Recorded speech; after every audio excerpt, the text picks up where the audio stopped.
चिता बुझने के बाद आत्मा 1 घंटे तक क्यों रोती है, क्या आप जानते हैं? शमशान में जब आखिरी लकड़ी भी राख बन जाती है, जब धुआं ठंडी हवा में घुल जाता है और जब रिश्तेदार पीछे मुड़कर देखे बिना लौट जाते हैं, तब क्या सच में सब खत्म हो जाता है? गरुड़ पुराण कहता है, नहीं, असल में वहीं से शुरू होता है वो 1 घंटा जो आत्मा के लिए सबसे अधिक कष्टदायक, सबसे अधिक सच से भरा और सबसे अधिक रुलाने वाला होता है। वीडियो को लास्ट तक जरूर देखिए। आज आपको ऐसा सच पता चलेगा जिसे सुनकर आपके रोंगटे खड़े हो जाएंगे। गरुड़ पुराण का यह रहस्य हर किसी को नहीं बताया जाता।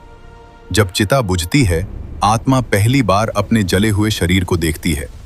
कुछ समय पहले तक वही शरीर उसका घर था, उसी से पहचान थी, उसी से नाम था, उसी से सम्मान था। अब वही शरीर राख बन चुका है। आत्मा को विश्वास नहीं होता। उसे लगता है शायद मैं अभी भी लौट सकता हूं, शायद ये सपना है। पर जैसे ही अग्नि पूरी तरह शांत होती है, मोह का अंतिम धागा टूट जाता है और यहीं से उसके आंसू शुरू होते हैं। गरुड़ पुराण के प्रेत खंड में वर्णन है कि जब तक देह पूरी तरह भस्म नहीं होती, आत्मा को आशा रहती है कि वह वापस प्रवेश कर सकती है। लेकिन चिता बुझने के साथ वह आशा समाप्त हो जाती है। आत्मा समझ जाती है अब लौटना संभव नहीं। यही पहला कारण है उसके रोने का, अस्वीकार का टूटना। दूसरा कारण है अकेलापन। जब शरीर जल रहा था तब तक आसपास लोग थे। कोई रो रहा था, कोई मंत्र पढ़ रहा था, कोई लकड़ी डाल रहा था। पर चिता बुझते ही सब चले जाते हैं। शमशान में केवल सन्नाटा बचता है। दूर कहीं कुत्तों के भौंकने की आवाज, पेड़ों के पत्तों की सरसराहट और राख से उठती हल्की गर्मी। आत्मा उस सन्नाटे में खड़ी रहती है। वह पुकारती है, रुको, मुझे मत छोड़ो। पर उसकी आवाज धुएं की तरह हवा में घुल जाती है। वह अपने बेटे के पीछे दौड़ती है, पत्नी के आंसू पोंछना चाहती है, पर उसका हाथ उनके आर पार निकल जाता है। यह असहायता उसे भीतर तक तोड़ देती है। तीसरा कारण है पहचान का विघटन। जीवन भर जिस शरीर को मैं कहा, वही अब राख है। आत्मा पहली बार समझती है कि मैं शरीर नहीं था। पर यह समझ अचानक आती है, धीरे धीरे नहीं। यह झटका उसे रुला देता है। उसे लगता है जैसे उसकी पूरी पहचान छिन गई। वह सोचती है, अगर मैं यह शरीर नहीं हूं तो मैं कौन हूं? यह प्रश्न ही उसके आंसुओं का स्रोत बन जाता है। चौथा कारण है कर्मों का आरंभिक दर्शन। गरुड़ पुराण बताता है कि चिता बुझने के बाद आत्मा के सामने जीवन की झलकियां चलने लगती हैं। यह पूरा जीवन चित्र नहीं होता, पर शुरुआत होती है। उसे वे पल याद आते हैं जब उसने किसी को अपमानित किया था। वह दृश्य आता है, सामने वाला व्यक्ति चुप था, पर भीतर से टूटा हुआ था। अब आत्मा वही दर्द महसूस करती है। फिर वह दृश्य आता है जब उसने किसी भूखे को भोजन दिया था। उस समय जो संतोष दूसरे के चेहरे पर था, वही ठंडक अब उसे मिलती है। यह अनुभव दोधारी तलवार जैसा होता है। जहां पुण्य है वहां शांति, जहां पाप है वहां पीड़ा, और इस सत्य से भागने का कोई रास्ता नहीं। पांचवां कारण है तृष्णा। दाह संस्कार की अग्नि से सूक्ष्म शरीर में जलन का अनुभव होता है। आत्मा को प्यास लगती है। वह पास रखे पानी के मटके की ओर जाती है, पर उसका स्पर्श संभव नहीं। गरुड़ पुराण कहता है कि यही कारण है कि प्रथम दिन पिंडदान और तर्पण अत्यंत आवश्यक माने गए हैं, क्योंकि उस अवस्था में आत्मा तृष्णा से व्याकुल होती है। जब घर में जल अर्पित किया जाता है तो उसे सूक्ष्म रूप से शांति मिलती है। यदि ऐसा न हो तो उसकी व्याकुलता बढ़ती जाती है। छठा कारण है भटकती आत्माओं का भय। शमशान केवल शरीरों का स्थान नहीं, सूक्ष्म लोक का भी संगम है। वहां कई ऐसी आत्माएं होती हैं जो वर्षों से मोह में बंधी हैं। नई आत्मा जब अकेली खड़ी होती है तो वे उसकी ओर आकर्षित होती हैं। कुछ उसे भ्रमित करती हैं, कुछ डराती हैं। गरुड़ पुराण संकेत देता है कि पुण्य आत्मा के चारों ओर एक प्रकाश कवच होता है जो उसे सुरक्षित रखता है। परंतु जिसने जीवन भर अधर्म किया हो, उसका कवच कमजोर होता है। भय की यह अनुभूति भी उसे रुला देती है। सातवां कारण है अंतिम मोहभंग। चिता बुझते ही परिवार वाले सोचते हैं सब समाप्त हो गया, पर आत्मा देखती है कि कुछ ही घंटों में घर में व्यवहार बदलने लगता है। कोई कहता है अब जिम्मेदारी कैसे निभाएंगे, कोई कहता है बैंक का काम देखना होगा। यह सब स्वाभाविक है, पर आत्मा को लगता है कि जिसे वह जीवन का केंद्र समझती थी वह उसके बिना भी चल रहा है। यह सत्य उसे भीतर से झकझोर देता है।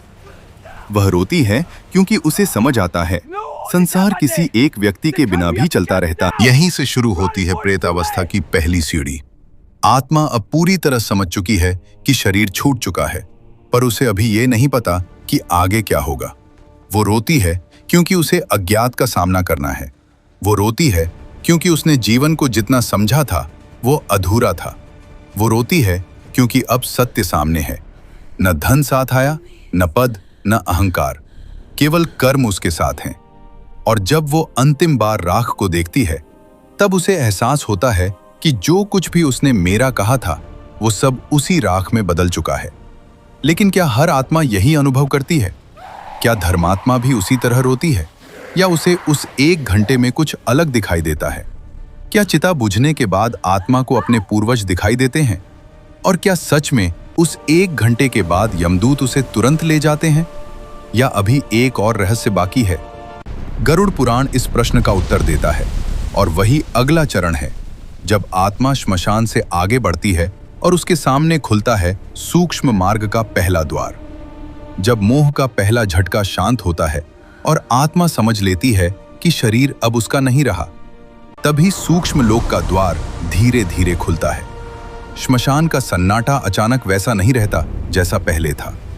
वातावरण में एक कंपन महसूस होता है। हवा भारी लगती है, जैसे किसी अदृश्य उपस्थिति का संकेत हो। गरुड़ पुराण के अनुसार उस समय आत्मा के सामने दो मार्ग होते हैं। पहला मोह का मार्ग, दूसरा स्वीकार का मार्ग। यदि आत्मा मोह में डूबी है, वो राख, घर, परिवार के चक्कर लगाती रहती है। उसे लगता है शायद कोई पुकार ले, शायद कोई उसे महसूस कर ले। लेकिन यदि आत्मा ने जीवन में ईश्वर का स्मरण किया हो, धर्म का पालन किया हो, तो उसके भीतर एक हल्की सी शांति उतरने लगती है। वो समझने लगती है अब आगे बढ़ना है। श्मशान से घर तक की यात्रा भी साधारण नहीं होती। आत्मा तेज गति से नहीं जाती, वो भाव से चलती है। जहां उसका मोह अधिक होता है वहीं उसकी गति धीमी हो जाती है। यदि उसे घर से बहुत लगाव था तो वो सीधे वहीं पहुंचती है। यदि धन, संपत्ति, किसी विशेष वस्तु से मोह था तो वो पहले वहीं जाती है। गरुड़ पुराण बताता है मृत्यु के बाद आत्मा लगभग 10 दिनों तक अपने घर और आसपास के स्थानों में रहती है। इसे प्रेतावस्था की प्रारंभिक स्थिति कहा गया है। अब सोचिए, जब आत्मा घर पहुंचती है तो क्या देखती है? वो देखती है उसकी तस्वीर पर माला चढ़ी है, दीपक जल रहा है। कुछ लोग सच्चे दुख में रो रहे हैं, पर कुछ लोग धीरे धीरे सामान्य होने लगे हैं। पहले दिन सब शोक में होते हैं, दूसरे दिन से व्यवहार बदलने लगता है, तीसरे दिन से जिम्मेदारियों की बातें शुरू हो जाती हैं। आत्मा ये सब देखती है, उसे समझ आता है संसार रुकता नहीं। यही दूसरा बड़ा आघात है। पहला आघात था शरीर का नष्ट होना, दूसरा आघात है संसार का उसके बिना भी चलना। अब गरुड़ पुराण एक गहरा रहस्य बताता है।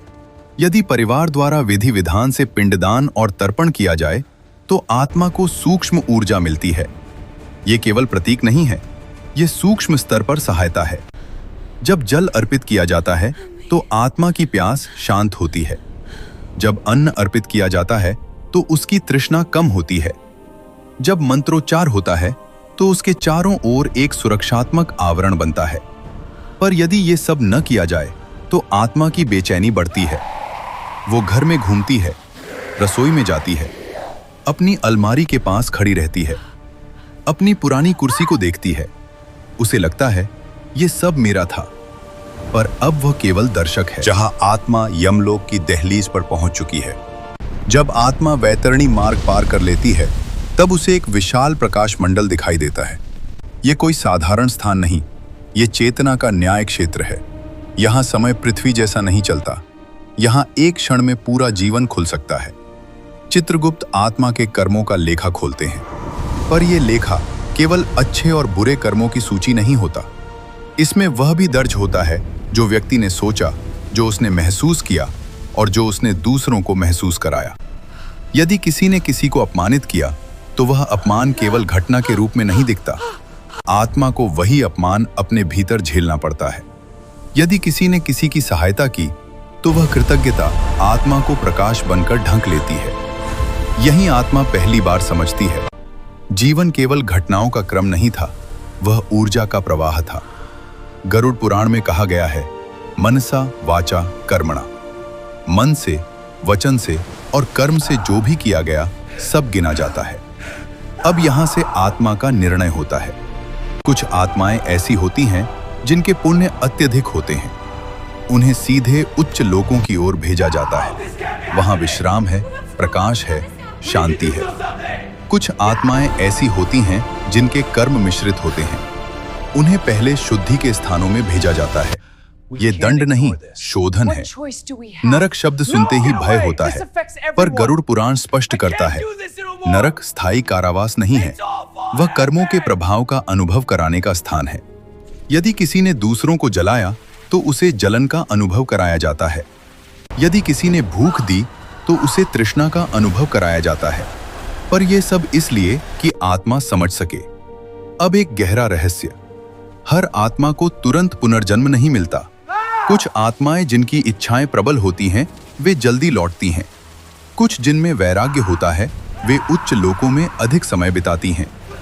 कुछ जो अत्यधिक मोह में बंधी होती हैं, वे प्रेतावस्था में अटक सकती हैं।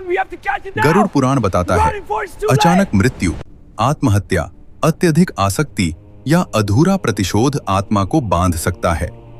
ऐसी आत्माएं अपने ही घरों के आसपास भटक सकती हैं। वे सपनों में दिखाई दे सकती हैं, वे संकेत दे सकती हैं। पर इसका अर्थ यह नहीं कि हर स्वप्न भटकती आत्मा है। यह सूक्ष्म विज्ञान है, भय का खेल नहीं। अब आगे, जब आत्मा का संतुलन तय हो जाता है, तब उसे अगले जन्म की दिशा दिखाई जाती है। गरुड़ पुराण में वर्णन है कि आत्मा को एक सूक्ष्म आकर्षण महसूस होता है, जैसे कोई पुकार रहा हो। ये पुकार उन माता पिता की होती है जिनसे उसका कर्म संबंध जुड़ा होता है। आत्मा गर्भ में प्रवेश करने से पहले भी कुछ अनुभव करती है। वह अपने पिछले जीवन की स्मृतियों को लिए होती है, पर जैसे ही वह नए शरीर में प्रवेश करती है, मायावी आवरण उन स्मृतियों को ढक देता है। इसीलिए कुछ बच्चे जन्म से ही विशेष गुण लेकर आते हैं। कुछ को बिना सीखे ही भक्ति का झुकाव होता है, कुछ को बिना कारण डर लगता है, कुछ को जन्म से ही करुणा होती है। यह सब पिछले कर्मों के संस्कार हैं। अब एक और प्रश्न, क्या मृत्यु के बाद आत्मा को अपने परिवार की याद रहती है? गरुड़ पुराण कहता है, प्रारंभिक चरण में रहती है, पर जैसे जैसे वह आगे बढ़ती है, मोह कम होता जाता है। आखिरकार वह समझ जाती है, हर जन्म में रिश्ते बदलते हैं, पर आत्मा की यात्रा जारी रहती है। अब सोचिए, जिस शरीर पर हमें इतना गर्व है, वह कुछ घंटों में राख हो जाता है। जिस धन को हम जीवन का लक्ष्य समझते हैं, वह दूसरों में बांट दिया जाता है। जिस नाम के लिए हम लड़ते हैं, वह कुछ वर्षों में भुला दिया जाता है। तो फिर स्थायी क्या है? गरुड़ पुराण का उत्तर स्पष्ट है, कर्म। यदि जीवन में दया की तो मृत्यु के बाद प्रकाश मिलेगा। यदि सत्य का पालन किया तो मार्ग सरल होगा। यदि ईश्वर का स्मरण किया तो भय कम होगा। चिता बुझने के बाद आत्मा का रोना एक चेतावनी है। वह रोना केवल उसके लिए नहीं, हमारे लिए है। वह रोना कहता है, समय सीमित है, मोह क्षणिक है और अवसर अभी है। अब प्रश्न आपसे है, यदि आज रात आपकी अंतिम रात हो, तो क्या आपके पास वह संतोष है जो आत्मा को रोने से रोक सके? या आप भी उसी एक घंटे में पछताएंगे? गरुड़ पुराण हमें डराने के लिए नहीं, जागृत करने के लिए है। मृत्यु अंत नहीं, दर्पण है, और दर्पण में वही दिखता है जो हमने जीवन भर किया है। आपको ये वीडियो कैसी लगी हमें कमेंट करके जरूर बताएं। कमेंट में लिखें ओम शांति। मिलते हैं फिर किसी रहस्य में, तब तक के लिए धन्यवाद।